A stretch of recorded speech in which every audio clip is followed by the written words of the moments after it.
I'm at Gainsborough Old Hall, which is one of the finest examples of a Tudor building in the whole of England, if not the whole UK.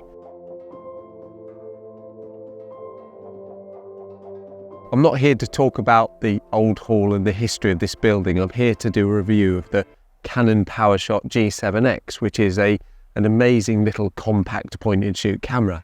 However, if you are from the US and you like your history, I would recommend you watch to the end of this video, because what I'll do is I'll do a little sort of history and review of this video. And in particular, if you're from the United States, this building is quite an historic building to you, even though it's hardly known in England or the UK, and probably less so in the world. This is one of the most historic buildings and areas of England that is important for the United States.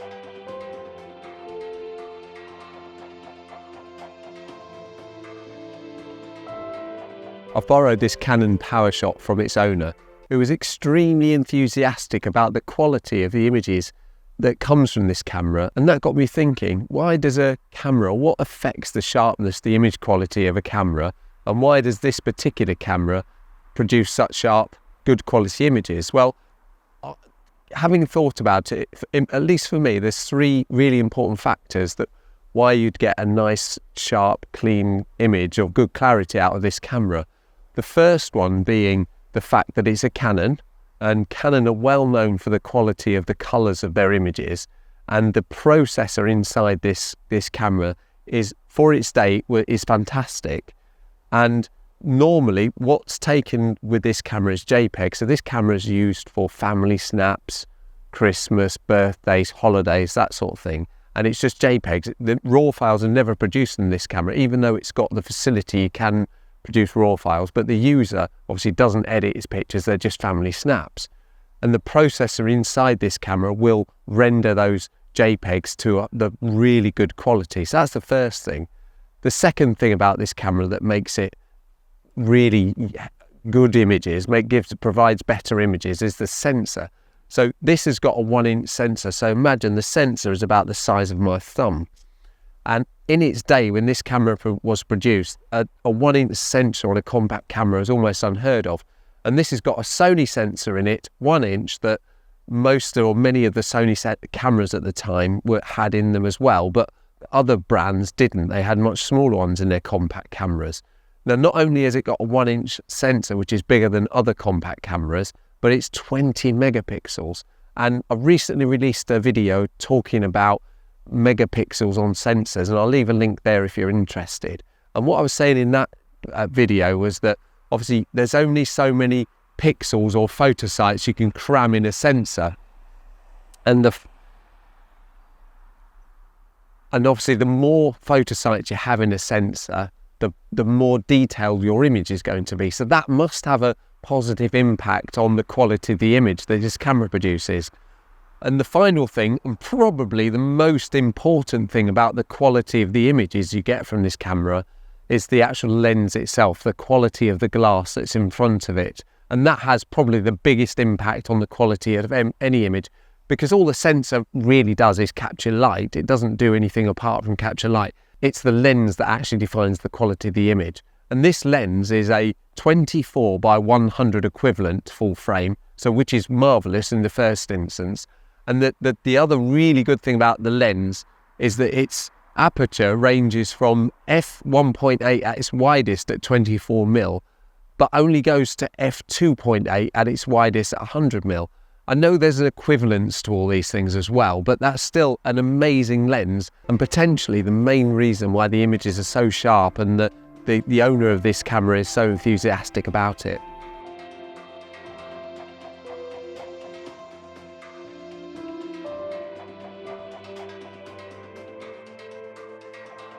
Before I dig too deeply into the specs of this camera, I just want to highlight some of the things that I would like to see changed from this camera and see better.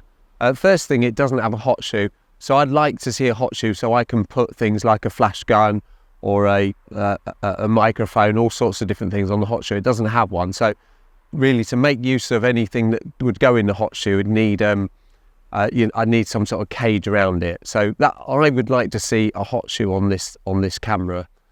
It does have a really marvellous flippy out screen, which is fantastic, but it only goes one way, so it only goes 180 bottom to top. I would like it to come out, or even more preferably for me, especially if this is aimed at vlogging, I would like to see a flippy out screen, because I love the flippy out screens, and I wonder, why would anybody not want a flippy out screen on their camera? It doesn't make any sense to me if you don't like flippy out screens. So I would love to see this have a flippy out screen. That would be amazing. Another thing that bugs me is that it doesn't have a mic input jack, so you can't plug a mic in it, which is really sad. It's got obviously a really good sound, a really good mic on the camera itself, and it does have wind reduction, but I've tested it already and the wind reduction doesn't work very well. You'd still get lots and lots of wind noise. So I would really love to see a mic input jack would be a socket would be amazing. And finally, it's got all these buttons on the side, which are nice, but they're so crammed together every time I'm using this, and I don't have very big fingers. Every time I'm using this, I press the button in the wrong place and I'm starting to press things. One other thing that I've noticed, which is a positive, but it also is a negative, it has a compensation dial at the top, which is really nice, an exposure compensation dial at the top, but it's really quite stiff to click. And I have seen reviews of this camera and everyone says the same thing. And not only that, it uses the ring on the lens to change settings. So you click the ring on the lens to change various settings, which is really odd to me. It's never seen anything like it, and it doesn't feel right that you're using what would normally be a zoom or a focus ring to change settings on the camera. So they're a few of the negative things, or a few things I least like about this camera. So let's have a look and see what's good about it.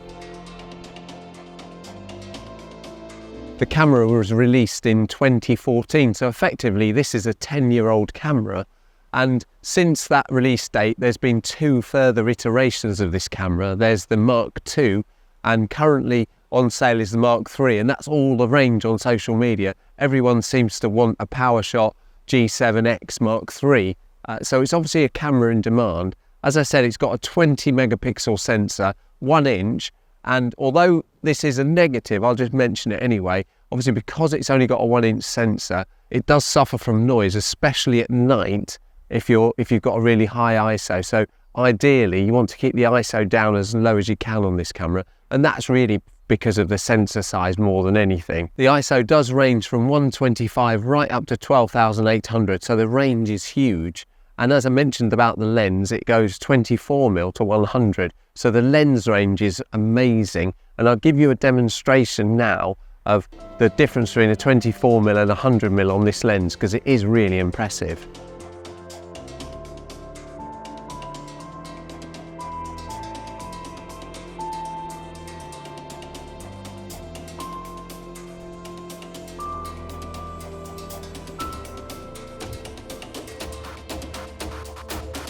It weighs just over 300 grams, so it's sort of, let's say it's less than a pound in weight. Although it is a metal camera, it's got a metal body with a plastic coating. It feels really nice and chunky in your hands. It feels like it's got a bit of weight to it, even though it's not heavy. And you could really carry this around all day. And my advice would be, if you're going to get one of these cameras, definitely get a wrist strap for it, because it's ideal for carrying around and just having it on your wrist and a wrist strap in case you need to. As I mentioned, it's got a nice flippy up screen, which is great. So if you want to do sort of selfies or do vlogging, then you can do it, although it doesn't have that mic input jack, which is a shame. The menu system is really nicely laid out, although if you're a Canon user, I imagine you'd be very familiar with the menu system on the back, but I didn't find it terribly intuitive. So I've used this camera a couple of times and I've really had to think hard where the settings are, how you can change the settings. And as I mentioned, some of the settings get changed on this front dial, which is really odd. It's really strange to do that, but that's how it works. It does movies, of course, and it does 1080p up to 60 frames a second. And the movies are really good. They're really advanced on this camera. and its stabilization is amazing. I don't know what level of IBIS it's got, but it's really got excellent stabilization. And I'll have a walk around and just show you how good it is when I'm walking with this camera. It's amazing. And to give you an idea of the vlogging capabilities of this camera and the stabilization when I'm walking around, I'm holding this on my Joby Gorilla Pod and I'm just walking around, and you can see what the wind noise is. I'm actually walking beside a wall to try to keep out of the wind as much as I can. But, you know, I'm walking fairly slowly, I'm not going too fast, and I am wobbling the camera a bit. So you can see just how good the stabilization is. It's just pretty amazing, really. The touchscreen on the back is great too, and you can pinch to expand and zoom in and zoom out, which is amazing. You can also tap to focus, and you can also tap to take a picture. So if you are doing a selfie, you can just tap if that's what you want to do, or use your finger to tap like that. So it is really quite cool what the features this camera's got. It comes with a micro HDMI port and a USB port, and it also has Wi-Fi, so you can attach this camera to your phone and share or copy your pictures onto your phone direct from this camera, which saves you using cables. So if you're out and about and you haven't got a cable and you want to quickly share a picture you've taken on this camera on your phone to social media, you can connect the Wi-Fi up and do it. So that's an amazing bonus. That's a great feature to have. The camera's got all the modes that you would normally expect to see on a camera. It's got a custom mode, which is quite nice for a point and shoot compact camera. It's got manual, aperture priority, shutter priority, program mode, auto, of course, you can use it in full auto, and it's got video and scene modes and all sorts of stuff. So it's really well equipped. It's got lots of stuff on there. And the button, the dial at the top, is really tactile and easy to turn, unlike the exposure compensation button that's quite stiff. And the other buttons are all quite stiff, but I suppose that's a good thing. You don't want them too loose, do you? The lens, it's got its own built-in cover, so when you press the button and the lens pops out, the cover opens and the lens pops out, and it just saves you losing the cover from the lens, which is quite a nice little touch. What I'll do is I'll have a walk around the outside of Gainsborough Old Hall, and I'll take a couple of pictures, and we can do those pictures together, and we can have a look at just how good the quality of this camera is, and you can see with me just how it works and what you can get out of this camera.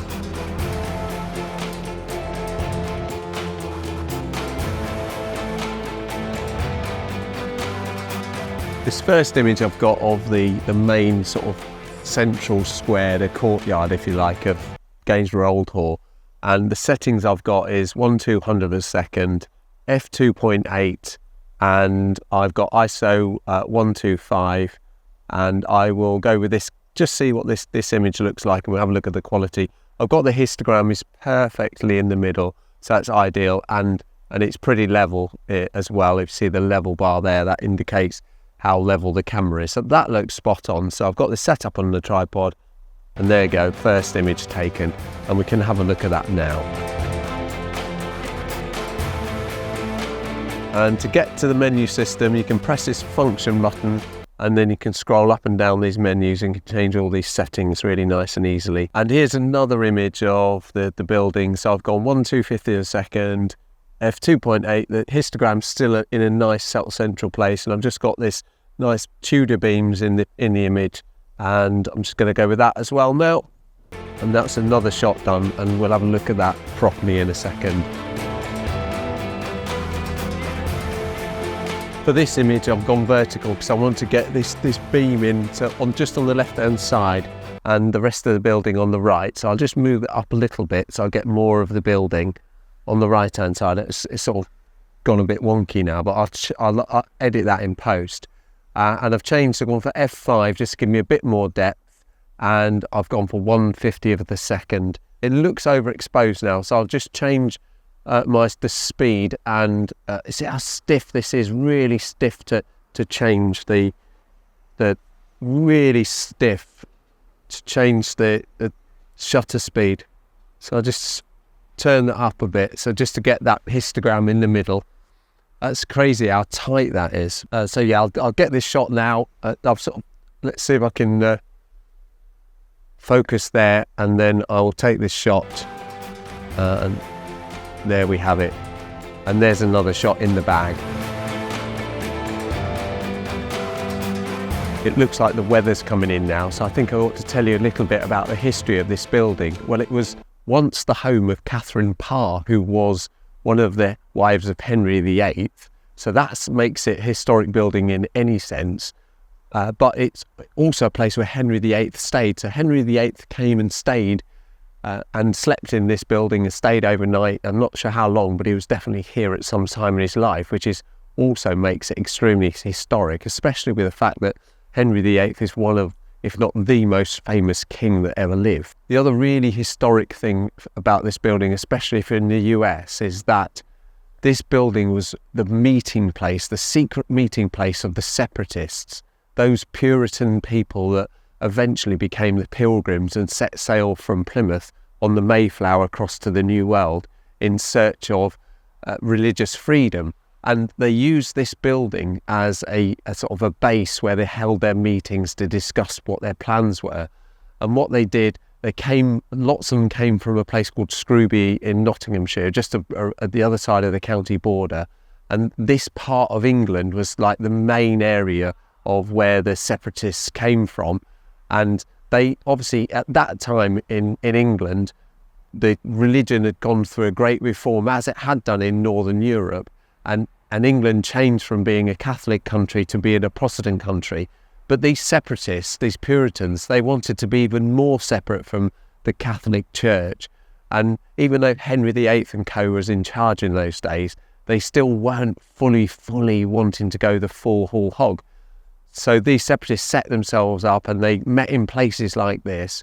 And eventually they boarded the Francis boat on the river, just outside of Gainsborough, and they sailed across to Holland, and they came back across to the UK about 10 or 12 years later, and they docked in places like Immingham and Boston, and eventually round to Plymouth, and they set sail on the Mayflower. So if you want to know where the Pilgrim Fathers came from, it's right here in Gainsborough in Lincolnshire. This is the hotbed, this is where it all happened.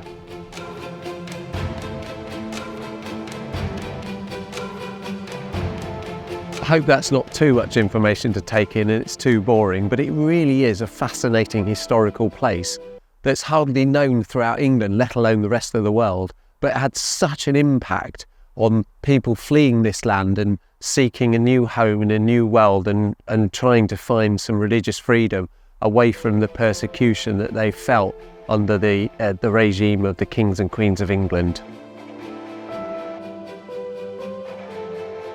Thanks very much indeed for watching the video. I hope it's been informative and helpful to you if you're interested in buying one of these Canon Powershot G7x cameras. And perhaps even if you're not buying this particular model and looking to buy one of the newer ones, this might give you an indication on what the newer one's like, because I'm sure they're not that much different. If you have enjoyed this video, if you have found it useful, then why not give it a thumbs up? That would be great if you did. And if you like this photography content I'm trying to create, I'd be really pleased if you would subscribe to the channel. That would be awesome. Thank you very much, and I'll see you in the next one. Cheerio.